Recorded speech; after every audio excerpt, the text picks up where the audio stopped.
Bonjour et bienvenue à tous dans cette émission spéciale de Demain à la Une, une émission qui est consacrée au sujet de l'IA. En novembre dernier, le monde entier découvrait ChatGPT, un robot conversationnel qui est passé d'un buzz mondial à une révolution planétaire en quelques mois seulement.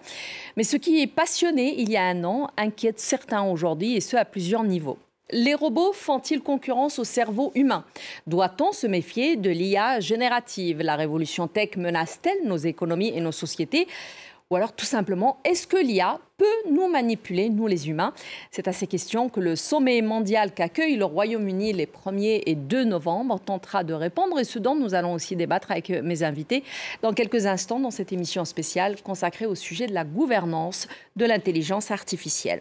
J'ai donc le plaisir d'avoir à mes côtés, aussi bien à distance qu'ici sur le plateau, tout d'abord Jean-Gabriel Ganassia, professeur d'informatique à la Sorbonne Université, spécialiste de l'intelligence artificielle. Bonjour. Bonjour. Merci d'être avec nous. Vous allez être avec nous tout au long de cette émission. Je vous en remercie. Et nous avons avec nous par Skype Stéphane Nachez, qui est directeur de publication d'Actua. Donc Actu IA, on l'a bien compris. Merci beaucoup Stéphane aussi d'être avec nous. Je vais commencer tout d'abord avec vous, Jean-Gabriel. Mais juste avant, j'aimerais vous montrer une question que j'ai posée justement à ChatGPT en préparant cette émission. Ma question était la suivante. Doit-on se méfier de l'intelligence artificielle et surtout des outils qui sont aujourd'hui capables de générer du code informatique? La réponse, vous allez la voir s'afficher tout de suite. La réponse est assez claire, en même temps on va pouvoir en débattre. Il est important d'être prudent lors de l'utilisation de l'IA, y compris des outils de génération de code informatique. Bien que l'IA puisse être extrêmement utile, elle n'est pas infaillible et peut produire des résultats imprévus ou indésirables. La supervision humaine est souvent nécessaire pour garantir la qualité et la sécurité des applications générées par l'intelligence artificielle. Jean-Gabriel Ganassia, une première question déjà, vous êtes surpris ou pas trop de cette réponse? Cette réponse reflète tout un tas de lieux communs sur l'intelligence artificielle. Elle fait tout de même l'économie d'une réflexion sur les transformations sociales induites par l'intelligence artificielle. Elle nous parle des vertus des machines, éventuellement des erreurs commises par les machines, mais le danger, ce sont les instrumentalisations de ces machines par des hommes ou par des sociétés entières, oui, par des entreprises. D'où le fait d'ailleurs qu'il parle de la supervision, en fait, supervision humaine. C'est quelque part, on en revient toujours quand même à l'homme. L'IA n'est pas encore prête de remplacer, vous pensez? Je crois que derrière les machines programmées avec de l'intelligence artificielle, il y a toujours des hommes. Ouais. Et c'est ce qui est important. Alors ça peut être utilisé pour le meilleur et ça peut être utilisé aussi pour le pire. Et donc, il faut faire en sorte, et c'est ça l'éthique, essayer de faire en sorte que ce soit le meilleur qui l'emporte. Alors, on a beaucoup parlé d'IA, c'est devenu un petit peu le mot à la mode depuis à peu près un an, mais la réalité, c'est que l'intelligence artificielle, on y travaille beaucoup. Il y a une grande application d'ailleurs de l'industrie et de l'utilisation de l'intelligence artificielle depuis au moins 2016-2017, où il y avait tous les grands groupes, alors on parle de Microsoft, de Google, d'Amazon, qui ont intégré l'intelligence artificielle dans leur travail. Il faut d'abord dire que l'intelligence artificielle est beaucoup plus ancienne que cela. La discipline est née en 1956, ça fait donc 67 ans. Moi-même, je n'ose pas le dire parce que ça ne me rajeunit pas. J'ai commencé à faire de l'intelligence artificielle il y a 44 ans. Donc c'était un débat d'intelligence artificielle à Paris même. Et il y a eu des enthousiasmes, des périodes d'euphorie. Ça a été le cas au début des années 80 avec ce qu'on appelait les systèmes experts qui essayaient de formaliser et de reproduire le savoir des hommes de métier, et puis ensuite des convenus parce que la machine ne répondait pas à toutes les espérances que l'on avait mis derrière. Mais ça s'est démocratisé ces dernières années. Ça s'est développé pour plusieurs raisons. D'abord parce qu'on a essayé de faire des machines qui apprennent elles-mêmes, c'est-à-dire qu'ils soient capables de se programmer d'elles-mêmes à partir d'exemples particuliers. Et puis ensuite, la puissance de calcul fait qu'un certain nombre de techniques qui avaient du mal à passés à l'échelle, ont rendu des services considérables. Et c'est ce qu'on a vu effectivement il y a 6-7 ans avec ce qu'on a appelé l'apprentissage profond. Ce sont des réseaux de neurones formels. J'insiste parce que la notion de réseau de neurones formels a été introduite bien plus tôt. Elle vient de 1943 Vous voyez, hein, c'est très ancien. En fait, on a l'impression que c'est un peu comme Internet. Quand on en a parlé, ça faisait déjà très très longtemps que voilà, c'est Internet était là. Et donc effectivement, c'est la puissance de calcul des machines qui fait qu'on a pu utiliser ces techniques et leur permettre de rendre des services considérables. Alors, il y a eu une étape extrêmement importante avec cette machine qui l'a emporté sur le champion du monde au jeu de Go. Et puis ensuite, depuis 2017, il y a deux inventions importantes. D'une part, les réseaux adversariaux qui permettent de générer automatiquement des images et de fabriquer des fake news, malheureusement. Et puis, ces modèles de langage qui ont été développés à partir de 2019 dans les laboratoires de Google et l'utilisation de ces modèles de langage dans des agents conversationnels, les chatbots, qui ont donné les résultats que nous connaissons aujourd'hui. Alors justement, ChatGPT, j'en parlais en introduction, Stéphane Nachez. Alors les spécialistes nous disent aujourd'hui qu'on a franchi un cap décisif avec l'apparition de ChatGPT. Alors on l'a vu, c'était apparu l'année dernière. C'est un outil qui a conquis quand même 100 millions de visiteurs uniques en janvier de cette année, c'est-à-dire 2 mois seulement après son lancement. Pour pouvoir comparer un petit peu et voir l'ampleur de la chose, TikTok a mis 9 mois pour atteindre le même niveau et Instagram, pour atteindre les 100 millions d'utilisateurs, a dû attendre 2 ans et demi. Effectivement, donc je vois 2 sous-parties dans votre question. Les projections des spécialistes en termes d'accélération de la R&D ont effectivement été dépassées par OpenAI. On peut estimer qu'ils ont certainement été en avance de 6 à 12 mois sur le calendrier sur lequel s'accordaient de nombreux spécialistes. Ensuite, donc, ChatGPT 3 et ChatGPT 4 ont fait des bonds successifs considérables, mais au-delà de... Justement, en fait, c'est ce qui a notamment appelé à un éveil de la communauté scientifique, en tout cas certaines personnes donc, qui ont décidé de se prononcer sur des inquiétudes face à l'IA. Mais au-delà de l'avancée technologique, c'est effectivement le boom qu'a été ChatGPT et l'adhésion du grand public qui a permis vraiment à l'outil de se démarquer. Et je vois pour cela plusieurs raisons. Alors tout d'abord, le fait que ChatGPT soit un outil extrêmement intuitif, facile à utiliser, accessible, et on peut considérer que ça a créé un nouvel usage pour de nombreux utilisateurs qui ne connaissaient pas encore ce type d'intelligence artificielle. Alors, Jean-Gabriel Ganassia, j'aimerais vous poser la question concernant le sommet de la semaine prochaine. Alors, il semble être motivé par les inquiétudes que suscite l'intelligence artificielle. On s'inquiète alors beaucoup pour plusieurs raisons, dont certaines qu'on a déjà évoquées. L'objectif étant la sensibilisation aux dangers liés à une super intelligence artificielle qui serait hors de contrôle. Est-ce qu'aujourd'hui, pour vous, on s'inquiète trop ou pas assez? J'allais dire, on s'inquiète à la fois trop et pas assez. Alors, je vais essayer de m'expliquer de façon plus précise. On s'inquiète trop parce qu'on laisse entendre que nous pourrions fabriquer des machines qui seraient autonomes au sens étymologique, c'est-à-dire qui se donneraient leurs propres lois et qui nous échapperaient totalement.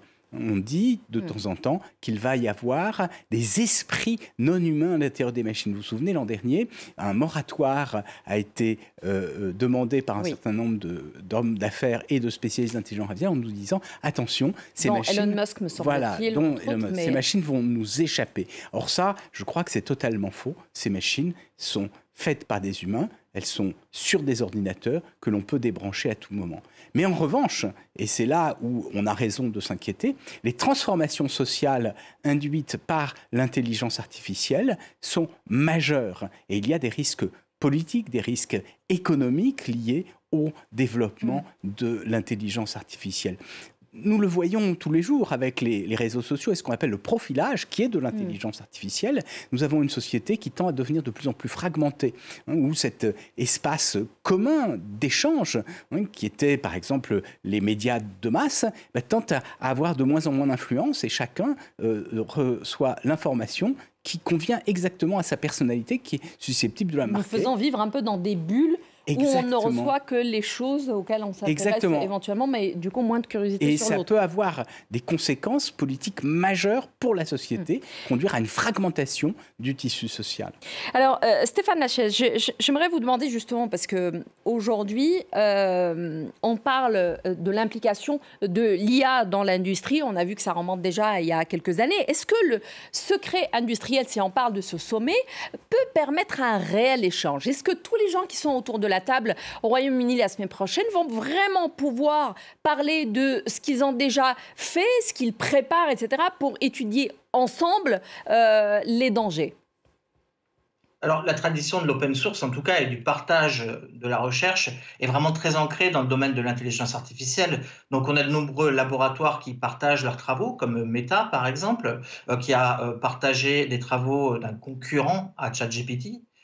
On peut également considérer que comment dire, il y a en France notamment des sociétés qui ont pour vocation de partager également des travaux, et je pense notamment à Hugging Face, qui est une société créée par des Français et qui propose notamment un répertoire de modèles librement utilisables. Donc il y a effectivement un partage qui est vraiment incité dans le domaine. Par contre, il faut bien, sur la question comment dire, des secrets industriels, distinguer les modèles de fondation des modèles utilisés en entreprise, et c'est très important. C'est-à-dire que les modèles de fondation sont des modèles génériques autour desquels on peut échanger, etc. Et par contre, les modèles déployés en entreprise sont des spécialisations de ces modèles qui n'ont pas vocation à être partagés en théorie entre les différentes entreprises. Alors, le Premier ministre britannique, Rishi Sunak, ambitionne, lui, de faire du Royaume-Uni, et c'est un peu pour ça qu'il y a ce sommet, le foyer, je cite, de la réglementation de la sécurité de l'intelligence artificielle. J'aimerais qu'on écoute sa déclaration toute récente sur le sujet avant de la commenter. À l'image de la COP pour lutter contre le changement climatique, le Royaume-Uni accueillera le tout premier sommet mondial sur la gouvernance de l'intelligence artificielle. Je veux faire du Royaume-Uni le foyer intellectuel et géographique de la régulation en matière d'intelligence artificielle. Nous avons toujours avec nous Jean-Gabriel Ganassia, qui est professeur d'informatique à la Sorbonne Université et spécialiste de l'IA. Bonjour. Merci d'être avec nous, et vient de nous rejoindre mon confrère Guillaume Gralet, qui est chroniqueur à France 24, mais aussi reporter high-tech au magazine Le Point. Bonjour Guillaume. Bonjour. Merci d'être avec nous. Alors, on s'est arrêté après le sonore que nous avions écouté du Premier ministre britannique, donc, qui nous expliquait qu'il veut effectivement faire du Royaume-Uni le centre de cette réglementation. Ma question est la suivante: est-ce qu'on peut aujourd'hui réglementer le domaine de l'intelligence artificielle, encore plus avec une utilisation qui est internationale? La réglementation est certainement extrêmement utile, mais elle ne suffit pas. Pourquoi? Parce que la temporalité du règlement est relativement lente. Or, les technologies dépendent des modes d'appropriation des populations, et cela varie extrêmement rapidement. On est surpris par les évolutions. Nous avons été tous surpris par la venue de ChatGPT, puis nous sommes surpris par les utilisations qui sont faites de ChatGPT. Si on jette un regard rétrospectif sur l'évolution des technologies, cela a toujours été pareil. Et donc la réglementation fige les choses en fonction de craintes à un moment donné, mais on ne se rend pas compte de ce qui va arriver dans le futur. Il faut savoir que les machines peuvent toujours être débranchées.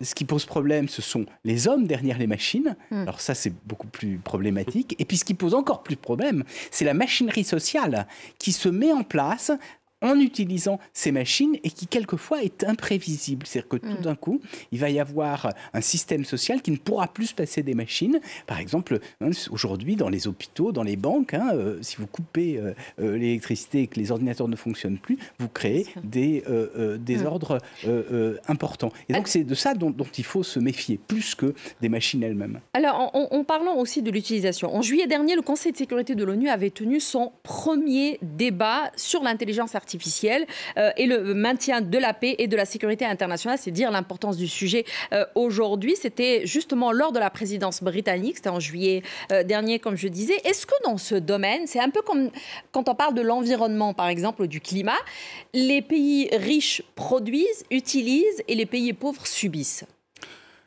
Je pense que c'est pas tout à fait vrai. C'est-à-dire que les pays riches peuvent eux-mêmes être victimes d'un certain nombre de développements d'intelligence artificielle. Par exemple, les transformations politiques qui sont consécutives au rôle que prennent les réseaux sociaux dans l'information publique, ceux-là sont extrêmement pernicieux, même dans les sociétés les plus développées.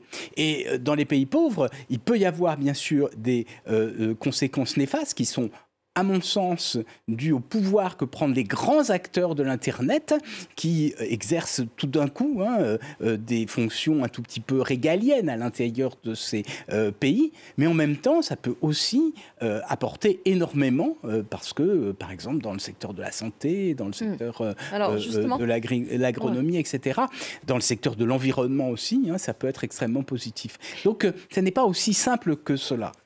Alors, justement, Guillaume Gralet, alors en parlant de l'ONU, il y a certaines missions de l'ONU d'ailleurs qui utilisent l'intelligence artificielle dans leur travail.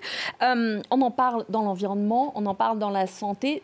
Tout n'est pas négatif. Oui, c'est sûr, Jean-Gabriel a raison de dire qu'il y a beaucoup d'apports qui sont liés à cette intelligence artificielle qui permet plusieurs choses. D'abord, mesurer des données intimes, des données de santé en temps réel, de les comparer avec d'immenses bases de données, ce qui va permettre de prédire certaines maladies. Certains artisans, créateurs de cette intelligence artificielle, comme Mustapha Suleyman, qui a co-créé DeepMind, une société britannique absolument géniale. C'est elle qui a permis, par exemple, de modéliser le repliement des protéines. C'était un petit peu un problème sur lequel s'arrachaient les cheveux énormément de biologistes. Là, on y arrive grâce à cette IA et on voit énormément de bienfaits très positifs. On va pouvoir prévoir. Là aussi, ce qui est très important, c'est que l'homme reste derrière. C'est celui qui reste le maître de tout ça et surtout qui ne remplace pas les médecins. Les médecins, nous expliquons, auront davantage de temps pour parler avec les patients pour peut-être devenir plus humains. Alors, Jean-Gabriel Ganassia, beaucoup de spécialistes disent aussi aujourd'hui que l'éducation aurait dû se mettre en branle depuis plusieurs années, dès qu'on a commencé à aborder le sujet de l'IA.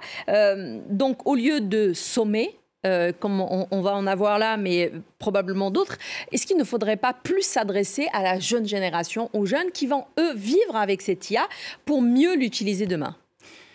Alors l'éducation est vraiment centrale aujourd'hui, mais pour deux raisons. D'une part parce qu'il faut éduquer à ces technologies, car dans le futur, pour trouver un emploi, il faudra être en mesure de mettre en œuvre les différents automatismes qui sont produits à l'aide des techniques d'intelligence artificielle. Donc ça, c'est le premier point, essayer de comprendre ce qu'est l'intelligence artificielle et comment on peut la maîtriser. Mais le deuxième point, c'est que nous rentrons avec l'intelligence artificielle dans une société de la connaissance où la richesse est dépendante du savoir. Et il faut avoir une formation, pas uniquement technique, mais aussi une formation classique, exercer son esprit critique pour ne pas être vulnérable à tous les flux d'informations. Et une formation éthique aussi. Et alors, troisième point, une formation éthique. C'est tout à fait essentiel. Nous sommes dans une société de l'information et au fond, tout le monde est un peu comme un journaliste. C'est-à-dire qu'il doit savoir analyser les informations qui lui parviennent, confronter les différentes sources, c'est l'éthique du journalisme, et aussi, comme le journaliste, être capable de refuser de diffuser un certain nombre d'informations qui sont haineuses ou qui sont des incitations à la violence de tous ordres. Donc effectivement, je pense qu'il y a trois types. L'éducation est centrale, éducation aux technologies, éducation générale pour être capable de critiquer les éléments d'information, et puis éthique, éducation morale d'une certaine façon. Et Guillaume Gralet, Geoffrey Hinton, qui est connu pour être pour beaucoup le père fondateur de l'intelligence artificielle, lui s'inquiète et s'était inquiété en tout cas de la possibilité de perdre le contrôle sur l'intelligence artificielle en parlant surtout des outils effectivement capables de générer du code informatique. J'ai envie de vous poser la même question que j'ai posée à Jean-Gabriel tout à l'heure en première partie. Est-ce qu'aujourd'hui vous pensez qu'on s'inquiète trop ou pas assez justement ?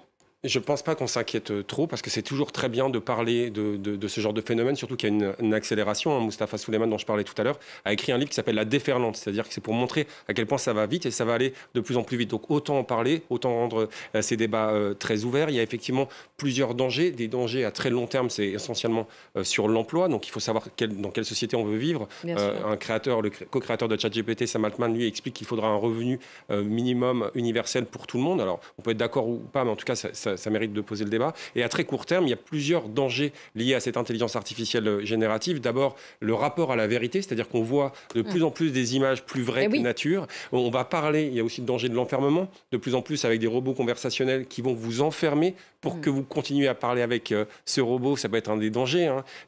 Autant les réseaux sociaux devaient nous ouvrir, ils nous ont enfermés dans des bulles. Là, ça va être encore pire. Bien sûr. Parce que là, ils répondent. Voilà, parce que là, on a une intelligence artificielle qui répond. Alors, c'est très rare, mais il y a quand même eu le cas de cet utilisateur d'un robot conversationnel, c'était en Belgique, qui s'appelait Elisa. C'était un clin d'œil au premier robot conversationnel des années 60 qui avait été créé au MIT. Et il lui parlait tellement, il s'est confié et il a fini par se suicider. C'est sa femme qui a dénoncé tout ça. C'est-à-dire qu'il faut vraiment rester très enthousiaste, prendre le meilleur, mais aussi mobiliser, développer notre esprit critique, je pense. C'est un peu, parce que j'ai l'impression qu'on entend presque les mêmes critiques qu'on avait au début des réseaux sociaux. Bien sûr. On se disait qu'il faut faire attention, s'en inquiéter, etc. Et aujourd'hui, c'est x10 avec l'intelligence artificielle et surtout les robots conversationnels.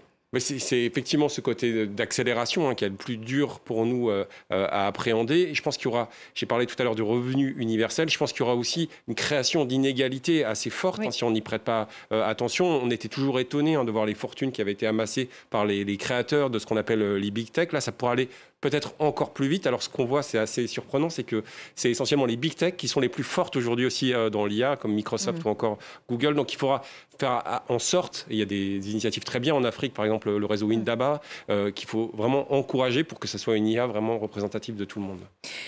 Jean-Gabriel, il y a un aspect dont on ne parle pas beaucoup, c'est l'aspect environnement, puisque ChatGPT, par exemple, et ses concurrents sont énergivores. C'est ce qu'on apprend aujourd'hui. La seule mise à jour d'un modèle d'IA pourrait absorber l'équivalent de la consommation de 100 foyers américains en un an. Alors, je vous remercie de me poser cette question parce que, effectivement, c'est une question centrale. L'intelligence artificielle n'est pas immatérielle comme beaucoup veulent le laisser entendre. C'est développé sur des machines. Ces machines consomment un certain nombre de ressources, de matériaux rares, qui risquent d'être progressivement raréfiés dans le monde. Et d'autre part, la mise en œuvre de gros modèles d'intelligence artificielle par apprentissage machine consomme énormément d'énergie. Alors c'est tout particulièrement le cas de ces énormes modèles de langage. Vous savez que ces modèles de langage sont des réseaux de neurones qui contiennent des centaines de milliards de connexions, ce qui est vraiment vertigineux. Et donc, effectivement, ça a un certain coût. Alors, Mais pour le moment, j'ai l'impression que ce n'est pas tout à fait de ça qu'on a envie de discuter. Voilà, personne n'a envie de discuter de ça, mais je crois qu'il faut le rappeler. Alors, bien sûr, si ces modèles sont très utiles, à ce moment-là, l'utilité va compenser ce coût énergétique. Mais si on fait ça en pure perte, ça peut poser problème. Et d'autre part, il faut bien comprendre que l'intelligence artificielle est un peu ambivalente du point de vue de la consommation d'énergie. Parce que d'un côté, effectivement, ça consomme, mais d'un autre côté, on peut utiliser l'intelligence artificielle pour réguler la température, pour essayer d'anticiper les grandes crises climatiques, pour prévoir les incendies, etc. Et dans ce cas-là, bien sûr, ça peut être bénéfique. Et donc, il faut bien sûr faire en sorte que nous utilisions, là encore, l'intelligence artificielle pour ce qu'elle peut donner, en ayant quand même toujours en tête ces questions écologiques. Au fond, on peut dire qu'il y a aujourd'hui deux enjeux majeurs pour l'humanité. Il y a la transition numérique et il y a la transition écologique. Et il faut mettre certainement le numérique au service de cette transition écologique. En tout cas, au-delà de la gouvernance, il faut clairement se poser des questions aujourd'hui aussi bien écologiques, économiques que sociales quand on parle de l'utilisation de l'intelligence artificielle. Merci infiniment, Jean-Gabriel Ganassia. Je rappelle que vous êtes professeur d'informatique à la Sorbonne Université, surtout spécialiste de l'IA. Et Guillaume Gralet, merci à vous aussi, chroniqueur ici à la maison, à France 24 et reporter high-tech au magazine Le Point. Avant de finir, je voudrais juste aussi rappeler un livre que vous avez signé, Jean-Gabriel Ganassia, qui est Servitude virtuelle, qui est sorti chez Le Seuil, qui est un livre aussi très intéressant sur le sujet, qui va peut-être nous aider à cette fameuse éducation dont on a parlé tout à l'heure. Merci infiniment. Merci à vous tous de nous avoir suivis pour cette spéciale IA. Pour le moment, c'est toujours présenté par des humains et préparé par des humains. Très bon week-end à tous et restez sur France 24.